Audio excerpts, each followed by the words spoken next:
Hello, children. This week's Torah portion is one of the most special portions in the Torah because it contains 74 commandments. That's more than any other portion. Moshe teaches the Jewish people important laws about how to be good. The portion begins with the words, "When you go out to war against your enemies." Moshe starts with the topic of war. If a Jewish soldier sees a beautiful woman during war and wants to marry her, what should he do? He can't just take her like that. There is a special process. He brings her home, she shaves her head and trims her nails. She mourns for her father and mother for a whole month. Only after that can he marry her. Why is there this whole process? So that he will think carefully before making a decision. Maybe after a month he'll regret it.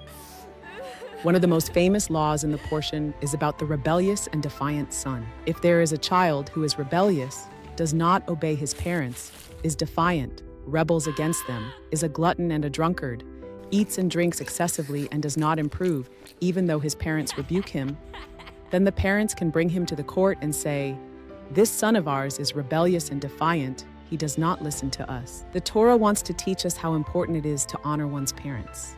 Now I will tell you about a beautiful and special mitzvah, the mitzvah of sending away the mother bird.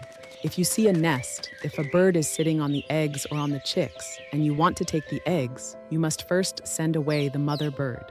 Why? So that the mother bird does not see her children being taken away, and the Torah promises, whoever fulfills this mitzvah will merit a good and long life.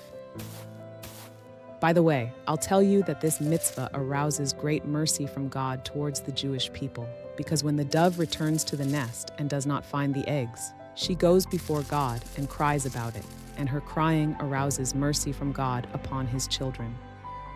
Listen to another mitzvah. When you build a new house, you shall make a guardrail for your roof. Every house must be safe. If you have a roof that people can go up on, you should make a guardrail so that no one falls. This is the basis for all safety laws.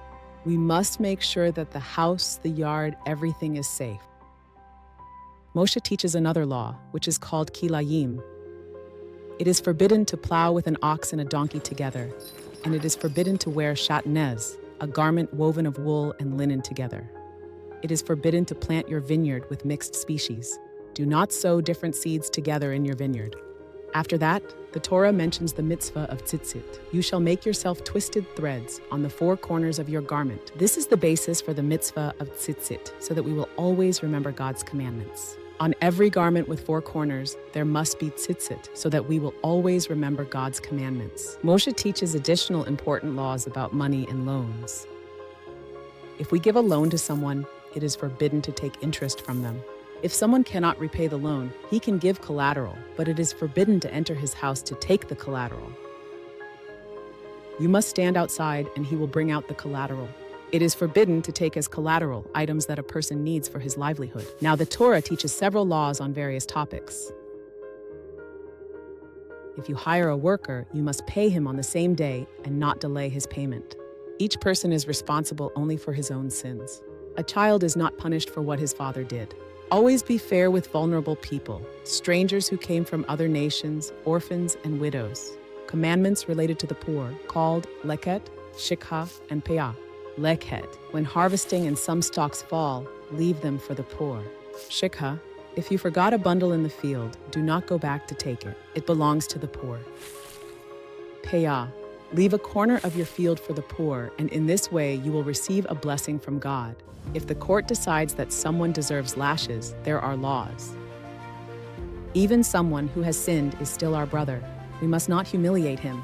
If a married man dies without children, what happens with his wife? There are two possibilities. Yibum, levirate marriage. The brother of the deceased marries her. Halitza, a special ceremony that releases her, so she can marry whoever she wishes. Now the Torah teaches about animals. Animals also have rights. If an ox is working, threshing the grain, it is forbidden to muzzle it. You must let it eat from the grain while it works. At the end of the Parsha, there is an important mitzvah. Remember what Amalek did to you. What did Amalek do? They attacked the Jewish people from behind when they came out of Egypt. They did not fear God and did not honor him. Therefore, the Torah says, erase the memory of Amalek from under the heavens. Do not forget. Amalek represents evil. We must always remember and fight against such wickedness. After all the mitzvot we have learned, Moshe continues to guide the Jewish people. What the Jewish people do at that time, and how it will affect the future, we will tell you in the next episode.